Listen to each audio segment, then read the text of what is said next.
I want to discuss a case with you today, as well as some news that caught my attention due to recent revelations. Notice that in 1952, there was a double incident with unidentified flying objects. This is being revealed now, and more detailed information is being given. A double incident that would have paralyzed 2 weekends, setting off alarms at the White House and causing the largest military press conference since World War II. What happened? In July 1952, Washington District of Columbia experienced 2 consecutive nights of inexplicable aerial activity. It is still being analyzed and investigated to this day. From the 19th to the 20th and from the 26th to the 27th, unidentified flying objects were detected by radar over the capital of the United States. Imagine suddenly, the radar systems simultaneously start detecting objects. They didn't follow conventional trajectories. Some moved at extreme speeds and performed maneuvers that were impossible for that time. Controllers reported that several objects appeared directly over sensitive areas of the White House, which drastically increased the tension among the authorities. F-94 fighter jets were sent to intercept the objects. In a strange twist, the anomalies disappeared from the radar when the jets approached and reappeared when the jets left. According to what is now being revealed, the objects reacted to military or communication stimuli. White lights were reported. They had no tail, no wings. They were like red-orange spheres, even white ones, that appeared up there in the skies from that time. President Harry Truman demanded an urgent explanation from the United States Air Force. The CIA itself was investigating this. And well, to this day, there are things that still haven't been revealed. From that time, the Air Force organized the largest press conference since then. Just imagine the people who saw these objects. And suddenly, it's at a conference. The largest military press conference held after World War II. After everything that was seen and after the radars appeared, the objects that were seen by pilots, by military personnel, by many people, suddenly they made a turn and said to calm things down and started saying no. It's just a thermal inversion. It's probably stars or meteors. They're human lights. What is this? Well, the point is that it was never known what it was. And there has never been a sighting at that level. At the White House, although strange objects have appeared, not at the level that appeared at that time, at least over the White House.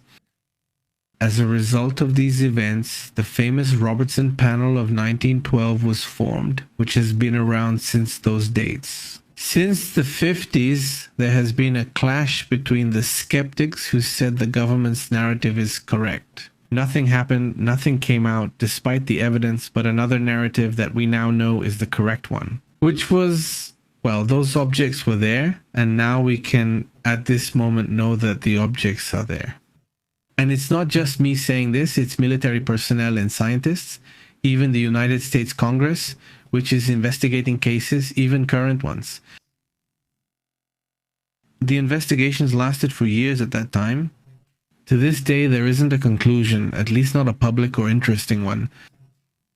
In 2020, 2021, 22, 23, there have been hearings in the United States Congress, reports have been released, and a bit more information has been disclosed. Some information is in process, but most of it is still hidden. And to this day, the Washington case in 1952 is one of the most interesting and strangest cases. And we must not forget that this is a topic that, even though it exists in the media, it also exists within the testimonies of many people. And many of you who are watching us are here in the broadcast. You have seen us. And even today, despite so many testimonies, there are still people who absolutely deny these kinds of cases. Well, at least here we will keep digging deeper, and soon there will be more hearings. We will be telling you here about whatever comes up, whatever is said in the United States Congress. And obviously there are more and more countries like Brazil, France, England, Japan, and China that have been gradually releasing some information. And here we will also tell you, commenting in detail for those who like to investigate. A little further on is Black Bolt. where there are thousands of very interesting documents, and from time to time I take a look to bring you some curious cases, interesting cases of what has been revealed from official documents. You can't finish them all. There are a ton of detailed documents about unusual situations, pretty strange anomalies, so we'll keep telling you about them in detail here, besides what's happening day to day, right? But another matter that also draws attention, obviously, is what happened in Canada. The Royal Canadian Mounted Police have been reporting on a tremendous shooting that happened in the remote city of Tumbler. Bridge, according to the reports.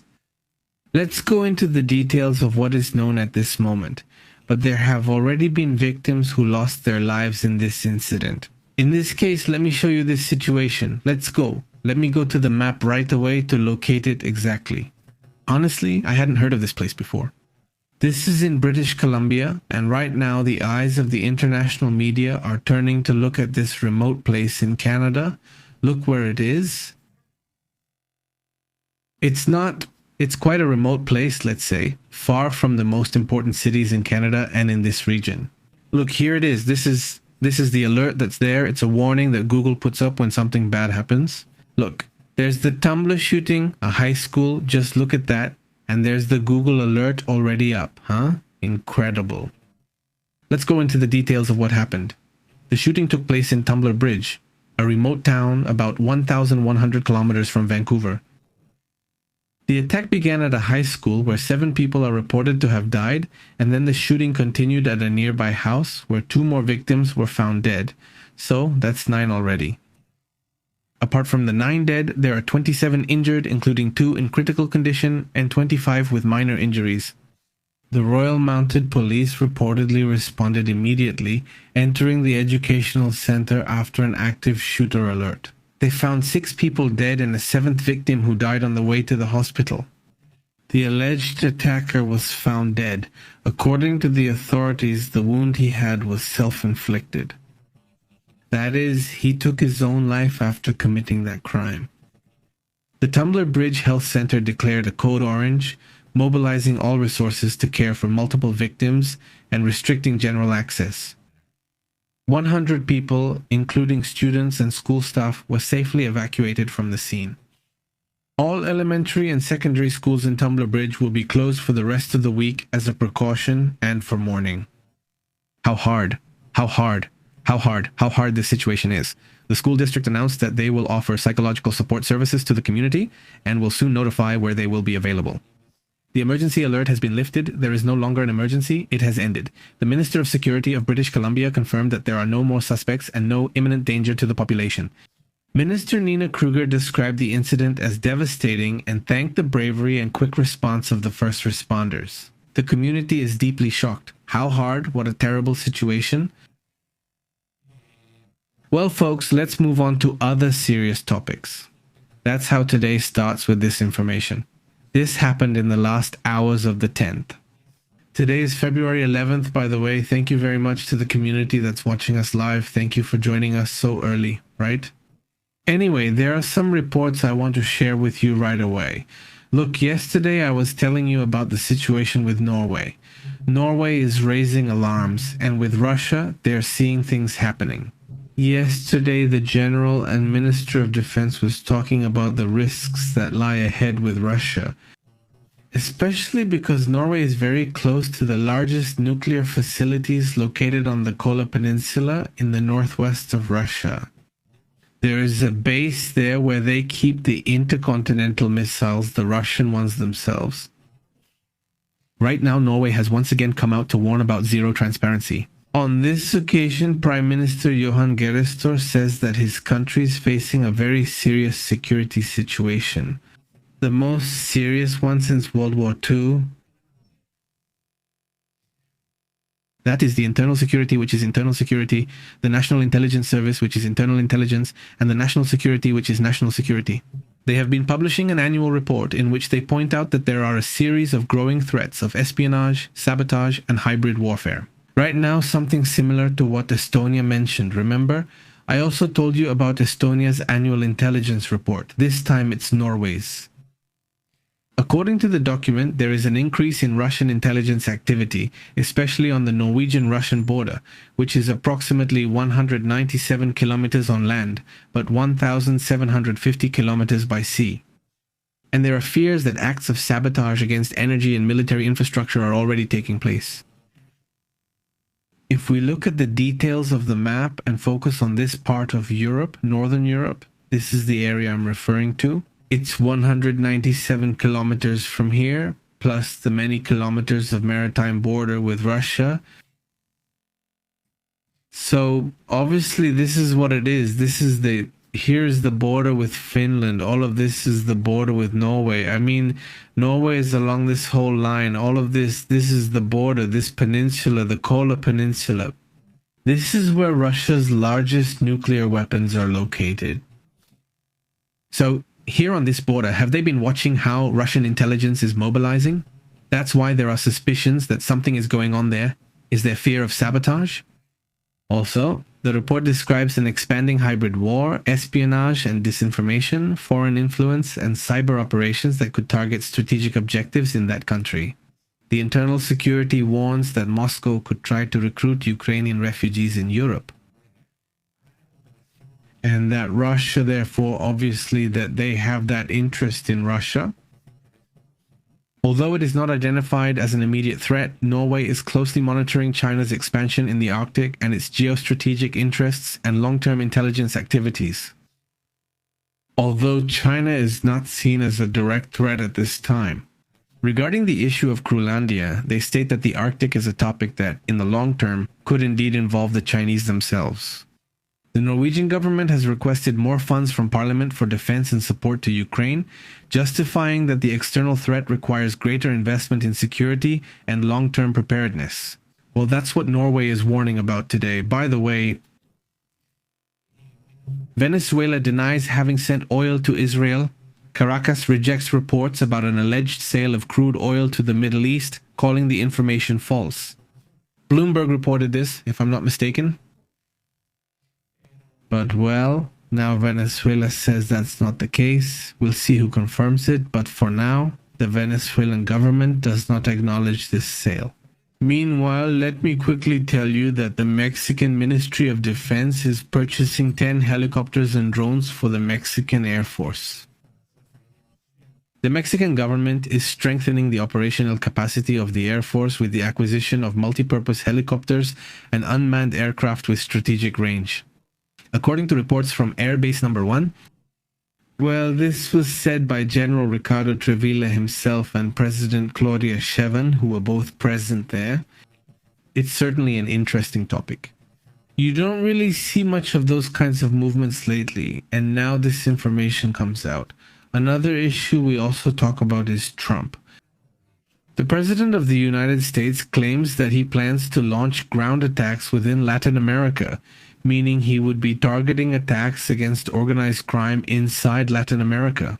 It's obviously a concerning issue, especially if they try to do it without the permission of the countries involved, right? That would basically be an invasion, he says. According to him, illegal substances, drugs, let's say, have decreased a lot.